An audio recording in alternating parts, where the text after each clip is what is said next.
Assalamualaikum warahmatullahi wabarakatuh.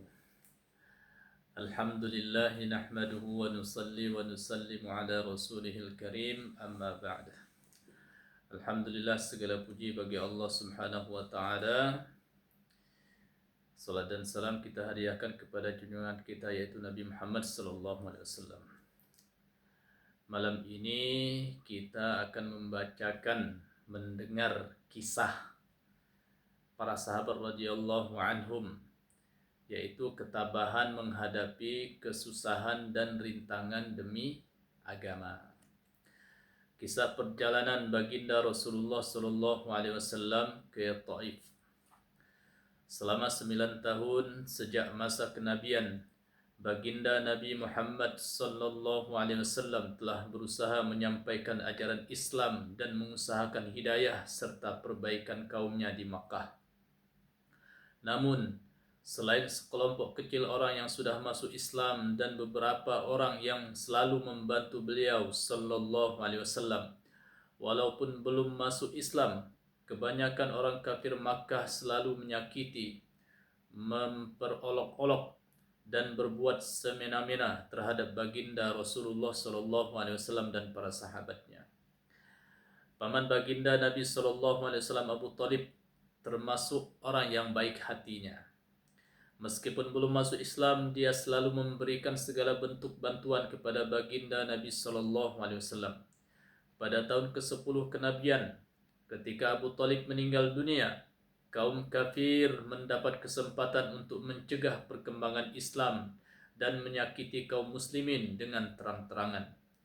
Baginda Rasulullah sallallahu alaihi wasallam pun pergi ke Taif dengan anggapan bahwa di sana ada kabilah Sakif yang berjumlah besar. Apabila kabilah tersebut masuk Islam, kaum muslimin akan terbebas dari berbagai penderitaan dan menjadikan kota tersebut sebagai pusat penyebaran agama. Setibanya di Taif, baginda Nabi sallallahu alaihi wasallam langsung menemui 3 orang tokoh masyarakat Taif. Beliau sallallahu alaihi wasallam berbicara dengan mereka, mengajak mereka kepada agama Islam, mengajak mereka kepada agama Allah Subhanahu wa taala yaitu Islam, dan agar mereka mau membantu baginda Rasulullah sallallahu alaihi wasallam.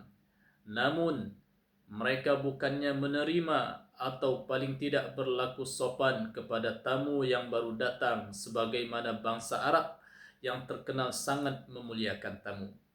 Bahkan mereka terang-terangan menjawab dan menghadapi beliau sallallahu alaihi wasallam dengan sikap dan akhlak yang sangat buruk. Mereka pun tidak menginginkan baginda Rasulullah sallallahu alaihi wasallam tinggal di situ. Padahal orang yang dianggap sebagai tokoh yang diajak bicara oleh baginda Nabi sallallahu alaihi wasallam seharusnya adalah orang yang mulia dan berbicara dengan sopan. Salah seorang di antara mereka berkata, "Oh, kamukah orang yang diutus oleh Allah sebagai nabi?" Yang kedua berkata, "Apakah Allah tidak menemukan orang lain selain kamu untuk diutus sebagai rasul?"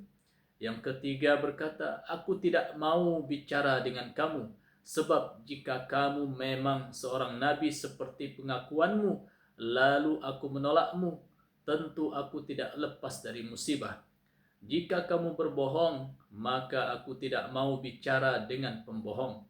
Sesudah itu, dengan perasaan putus asa kepada mereka, baginda Nabi sallallahu alaihi wasallam berharap dapat berbicara dengan orang lain.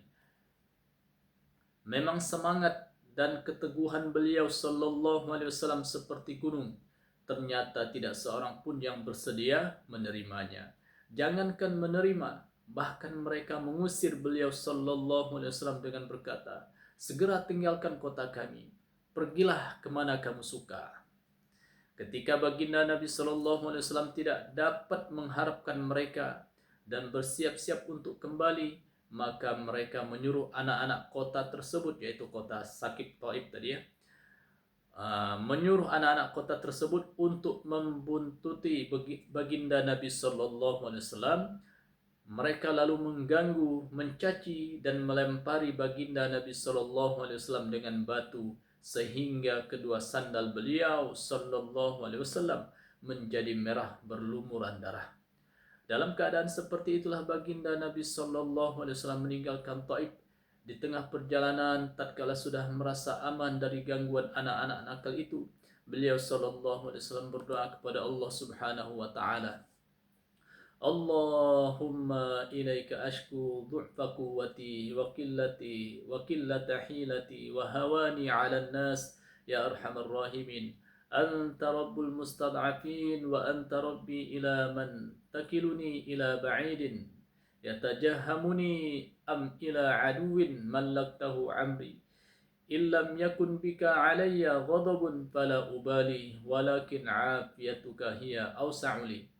أعوذ بنور وجهك الذي أشرقت له الظلمات وصلح عليه أمر الدنيا والآخرة من أن ينزل به غضبك أو يحل علي سخطك على العتبى حتى ترضى ولا حول ولا قوة إلا بك.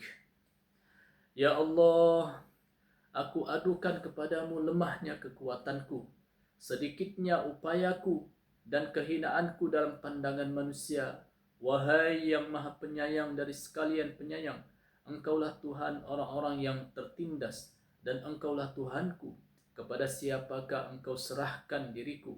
Kepada orang asing yang akan memandangku dengan muka masam, atau kepada musuh yang Engkau kuasakan kepadanya segala urusanku? Tiada keberatan bagiku, asalkan Engkau tidak murka kepadaku. Perlindunganmu sudah cukup bagiku. Aku berlindung kepadamu dengan nur zatmu yang menyinari segala kegelapan. Dan dengannya menjadi baik segala urusan dunia dan akhirat. Aku berlindung dari turunnya kemarahanmu kepadaku atau kemurkaanmu kepadaku. Jauhkanlah murkamu hingga engkau ridho. Tiada daya dan upaya melainkan denganmu.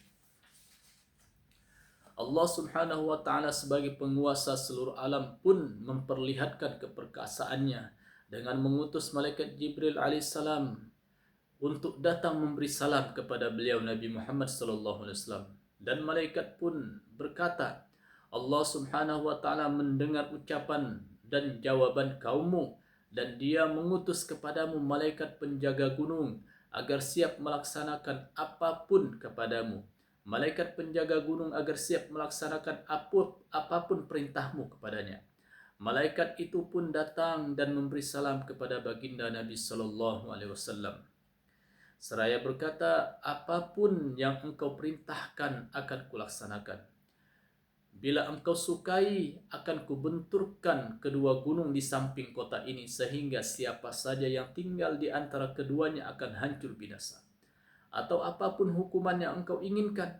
Baginda Rasulullah sallallahu alaihi wasallam yang bersifat pengasih dan mulia ini menjawab, aku hanya berharap kepada Allah, seandainya saat ini mereka tidak menerima Islam, semoga kelak di antara keturunan mereka akan lahir orang-orang yang menyembah dan beribadah kepada Allah Subhanahu wa taala. Demikianlah akhlak baginda Rasulullah sallallahu alaihi wasallam yang mulia. Kita mengaku sebagai pengikutnya, namun ketika sedikit kesulitan atau celaan menimpa kita, kita langsung marah. Bahkan menuntut balas seumur hidup. Kezaliman dibalas dengan kezaliman, sambil kita terus mengaku sebagai umat baginda Nabi sallallahu alaihi wasallam. Meskipun mengalami penderitaan dan kesusahan yang berat, baginda Nabi sallallahu alaihi wasallam tidak berdoa buruk dan tidak menuntut balas. Alhamdulillah, inilah kisah baginda Rasulullah sallallahu alaihi wasallam dalam menyampaikan agama kepada umatnya. Walaupun umatnya yang tidak tahu, tidak faham ketika diajak kepada Islam, Rasulullah sallallahu alaihi wasallam mengajak umatnya kepada agama Allah Subhanahu wa taala. Ketika itu kepada penduduk Taif, beliau ajak kepada Islam.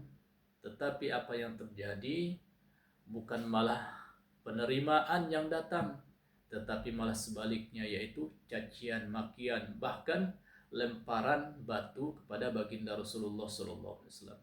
Sehingga diceritakan di sini Rasulullah sallallahu alaihi wasallam sampai bercucuran darah sehingga mengenai sandalnya tersebut. Lalu Allah Ta'ala datangkan malaikat Jibril kepada Rasulullah Sallallahu Alaihi Wasallam, ya. Lalu malaikat gunung datang kepada Rasulullah Sallallahu Alaihi Wasallam, malaikat penjaga gunung datang kepada baginda Rasulullah Sallallahu Alaihi Wasallam untuk menawarkan bantuan.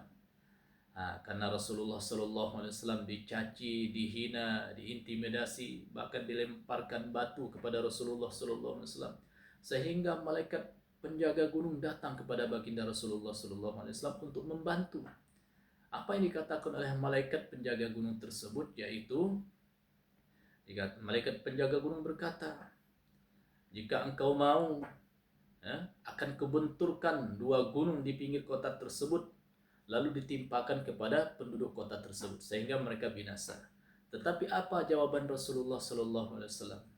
Dengan hati yang penuh sayang kepada umatnya, cinta kepada umatnya, sehingga walaupun beliau dilempari, dicaci, beliau tetap berharap mendoakan kepada penduduk Taif tersebut, yang mana doa beliau adalah beliau berharap semoga nanti walaupun saat ini beliau tidak diterima atau Islam tidak diterima di sini, mudah-mudahan dari anak keturunan mereka nanti Allah Ta'ala jadikan mereka hamba-hamba Allah Subhanahu Wa Ta'ala yang beriman, dalam arti menerima Islam. Masya Allah. Inilah hadirin sahabat-sahabat yang dimuliakan Allah Subhanahu Wa Ta'ala. Makanya penting kita mencontoh baginda Rasulullah Sallallahu Alaihi Wasallam.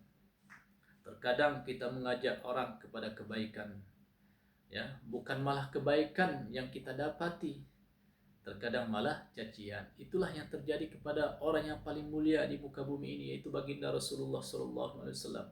Bagaimana dengan kita? Ya, bukan orang yang paling mulia, dosa kita banyak, ya.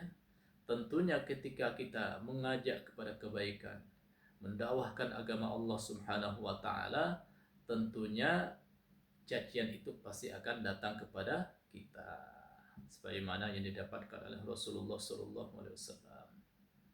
Semoga Allah Ta'ala jadikan kita umat Rasulullah Sallallahu Alaihi Wasallam yang senantiasa cinta taat kepada beliau dan berusaha meniru kehidupan beliau, sehingga kelak kita dikumpulkan bersama beliau Sallallahu Alaihi Wasallam di dalam syurga. Amin ya Rabbal Alamin.